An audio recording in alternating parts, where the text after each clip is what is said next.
Hello बच्चों, class 9th में social science subject में के फर्स्ट खंड हिस्ट्री में कल हमने आप लोगों को फर्स्ट लेसन फ्रांसीसी क्रांति के बारे में थोड़ी सी जानकारी दी थी।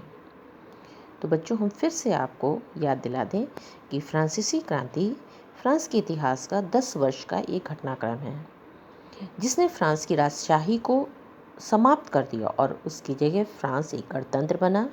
लेकिन बाद में वहाँ पे नेपोलियन की तानाशाही स्थापित हुई। इस पूरे घटनाक्रम के राजनीतिक एवं सामाजिक बहुत से प्रभाव हुए जो कि आज तक 21वीं सदी में भी पूरे विश्व पर अपना प्रभाव डालते हैं। तो सबसे पहले हम लोग ये देखेंगे कि फ्रांसीसी क्रांति के कारण क्या क्या थे। फ्रांसीसी क्रांति के कारणों को हम लोग 4 वर्गों में विभाजित कर सकते हैं। सबसे पहले राजनैतिक कारण, सामाजिक कारण, आर्थिक कारण एवं बुद्धिजीवियों का उदय। तो चलिए सबसे पहले हम लोग आपको बताते हैं फ्रांसीसी क्रांति के राजनैतिक कारण क्या थे। राजनीतिक कारण किसी भी देश की राज्य व्यवस्था से संबंधित होते हैं। फ्रांसीसी क्रांति के समय में वहाँ पर बूर्बो वंश का शासन था और लुई 16 शासक के रूप में गद्दी पर आसीन था।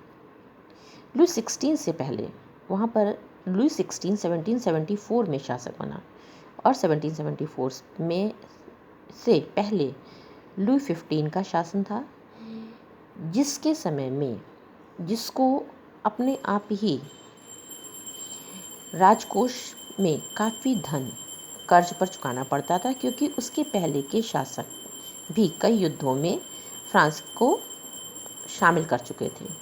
लुई 15 के समय में भी इंग्लैंड और फ्रांस के बीच लगभग 7 वर्षों तक एक युद्ध चला और 7 वर्षों तक चले इतने लंबे युद्ध के लिए उसको बहुत ज़्यादा खर्च उठाना पड़ा और इसकी वजह से वो कर्ज के बोझ से दब गया।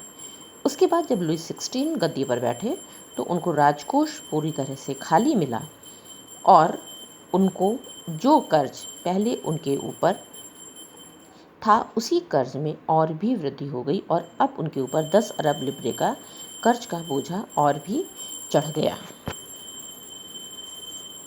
इन लोगों को, इन शासक को अपने बजट का लगभग आधा हिस्सा कर्ज को चुकाने में ही खर्च करना पड़ जाता था। इसके साथ ही आपको बता दें कि लुई 16 का विवाह ऑस्ट्रिया की राजकुमारी मैरी एंटोइनेट से हुआ।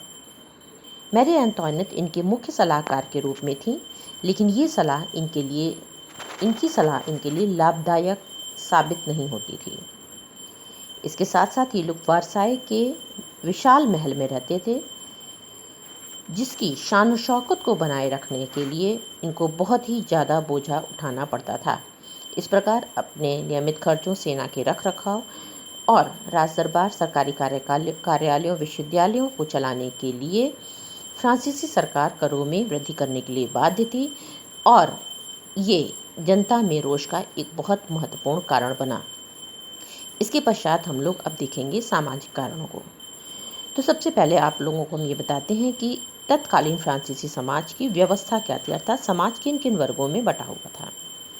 तो बच्चों, उस समय का समाज 3 वर्ग में बटा था, जिनको कि हम स्टेट्स के ये तीन स्टेट्स थे। प्रथम स्टेट, द्वितीय स्टेट और तृतीय स्टेट। प्रथम स्टेट में पादरी वर्ग आते थे। पादरी, जैसा कि आप लोग जानते हैं कि चर्च का रख रखाव करने वाले, चर्च का कामकाज देखने वाले वर्ग को कहते हैं। दूसरे वर्ग में कुलीन वर्ग था, जिसमें कि सामंत आते थे, और तीसरे वर्ग में पूरी अन्य जनता आती थी, जिसमें आपके बड़े व्यवसायी, छोटे व्यवसायी, किसान, कारीगर, वकील और अन्य सभी वर्ग के लोग शामिल होते थे। फ्रांस के इन तीनों वर्गों में तृतीय स्टेट्स में 95% लोग आते थे।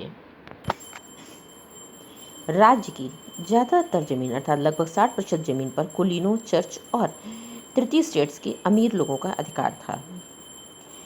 पहले 2 वर्गों को, पादरी वर्ग और सामंत वर्गों को, जन्मजात कुछ विशेषाधिकार भी प्राप्त थे, अर्थात उनको कर नहीं देने पड़ते थे और इसके साथ ही वो लोग जनता पर अपनी ओर से भी कर लगाते थे।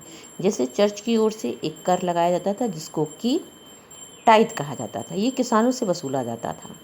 सामंत लोग भी कुछ अपने कर लगा सकते थे। इनके अलावा जनता को सरकार के भी प्रत्यक्ष कर, टाइल और इसी प्रकार कई अन्य अप्रत्यक्ष कर भी चुकाने होते थे, जिसको ही देखते हुए लगता है कि राज्य की वित्तीय व्यवस्था का पूरा बोझ करों के माध्यम से जनता ही वहन करती थी। अब बच्चों, आपको बता दें कि उस समय फ्रांस की जो मुद्रा थी, जैसे आजकल हमारे यहाँ रुपए में है, वैसे उनके यहाँ की मुद्रा का नाम लिब्रे था। इस प्रकार आज हम लोगों ने तुमको फ्रांस के राजनीतिक एवं सामाजिक कारणों के बारे में बताया, इसके आर्थिक कारण एवं इसका तात्कालिक कारण जो कि बुद्धिजीवी वर्ग का उदय था, उसके बारे में हम अगले लेसन में चर्चा करेंगे। अभी जो बातें हमने बताई हैं उसको ध्यानपूर्वक सुनना और उसको अच्छे से समझना। फिर आगे का अगले लेसन में बताया जाएगा। आप लोग घर में रहिएगा, बुक्स के लिए परेशान होने की कोई ज़रूरत नहीं है। आप लोगों की सोशल साइंस की बालाजी प्रकाशन की बुक आपके यहाँ चलेगी, जो कि अभी मार्केट में अवेलेबल नहीं है। Thank you.